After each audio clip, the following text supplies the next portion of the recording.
Can I now introduce Neil? Neil is a coach who teaches leadership, high performance coaching, and helps his clients to achieve their successful goals. I think it's something we all need to listen to carefully, because we all have our goals and we all know our New Year's resolutions, where we set all these goals and how many of us actually achieve them. So Neil, over to you, and thank you. Thank you, Sue. Hi, everybody. I just want to say thank you to Session after presenting last week. Unfortunately, we couldn't do it the day after. But Session, thank you very much.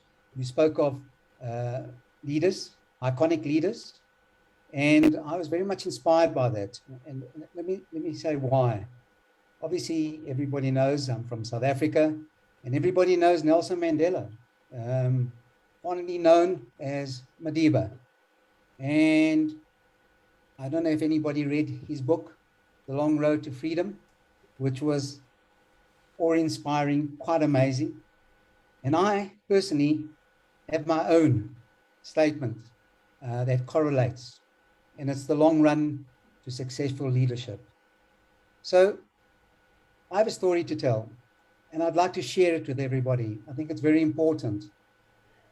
We all go through midlife crisis.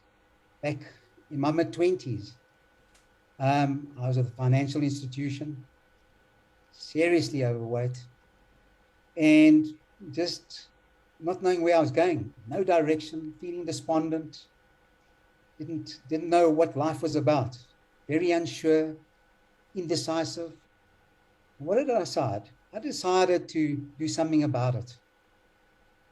And yes, the leadership quality was there, but I didn't know at the time. And I think the important issue here is I'd made up my mind to lose the weight. And I was grossly overweight, call it 45 kilos. And obviously seeing doctors and telling me I'm going in the wrong direction, everything negative, and I couldn't bear that. And I'd said, I have to do something about this. And what did I do? I went on a diet. But diets, yes, they work, but they need to be consistent. I had to do something more. And what did I do? I decided to exercise. And it's quite incredible, but I couldn't run 100 meters. And it's all about that mindset of yours. It's how determined you are. And Sue, you spoke about, yes, I'm very much goal-oriented. And that's what I coach. That's what I lead. It's really about being smart. And I don't know if anybody's heard of the terminology SMART. It's being specific. It's being measurable. It's being attainable. It's being realistic. And it needs to be time-bound. So in other words, you have to be organized. You have to understand that what you are going to do, you are going to reach those goals. And I had, at that stage, made up my mind I was going to lose that weight. Because what was it going to do for me? It was going to help my mind. Healthy body, healthy mind. I'm going back many, many years. After 3 months, I was able to run 5 kilometers. After 6 months, I was able to run a half marathon. 18 months later, I did my first marathon. I ran under 3 hours, which is unheard of.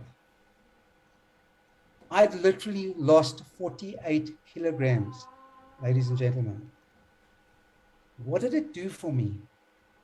It told me how to take that mindset and turn me into a leader. And by that, I mean, how do we plan our life? How do we prepare our life?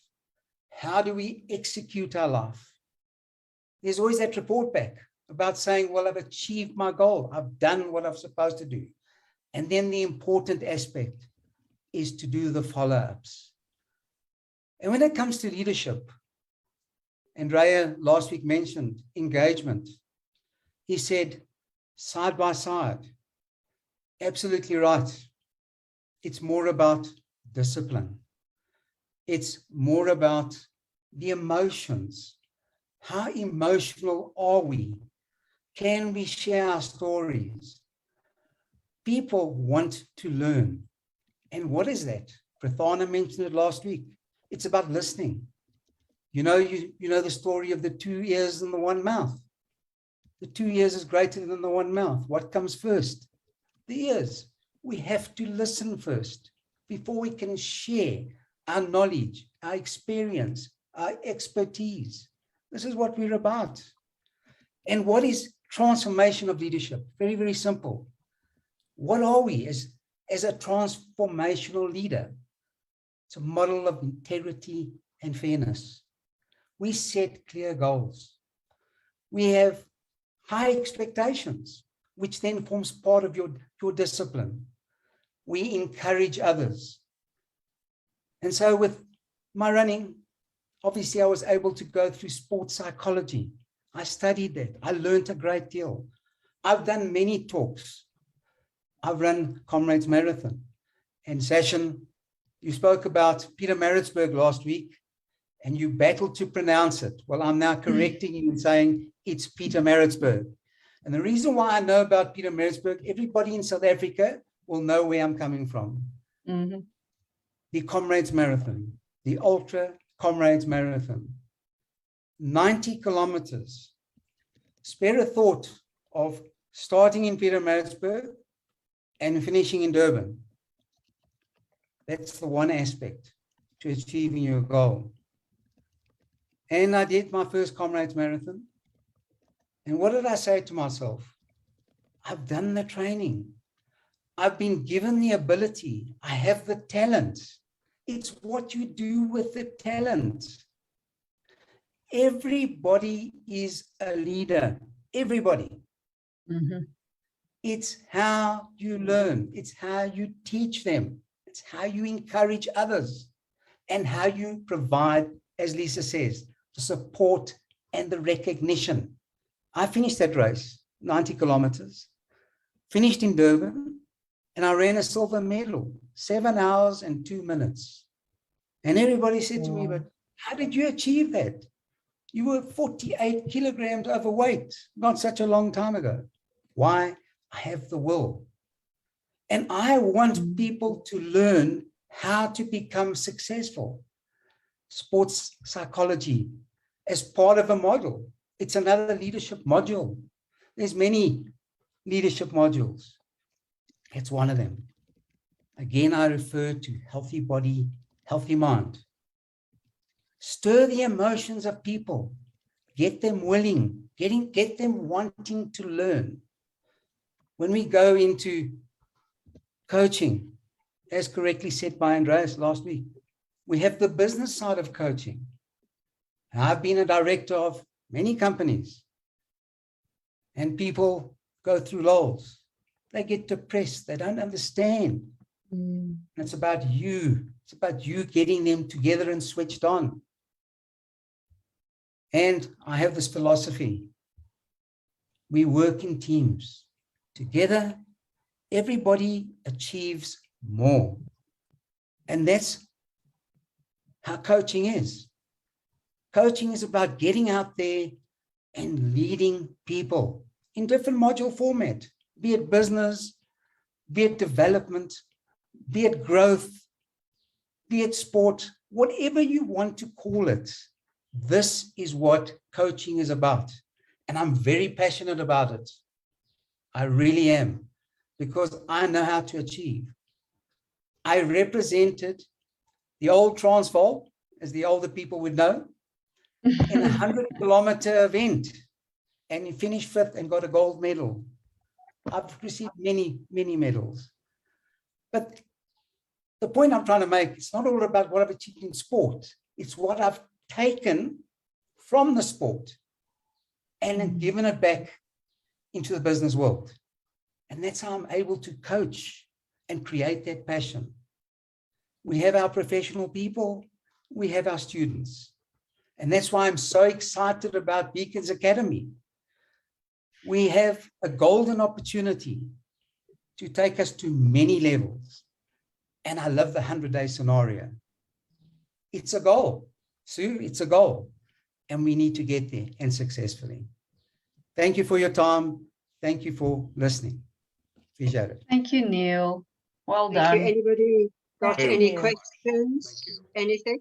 Can I just ask you, Neil, from your leadership coaching and what you actually do, the importance of recognition to people that have achieved, how you go about it, or where would you look at recognition for those people? Because as you said, people are demoralized. I mean, you can work in a company, you can be part of a team, you can be bringing success, but if there's no recognition, I mean, obviously people become demoralized. How would you then look at it and say, you need to be able to give that recognition?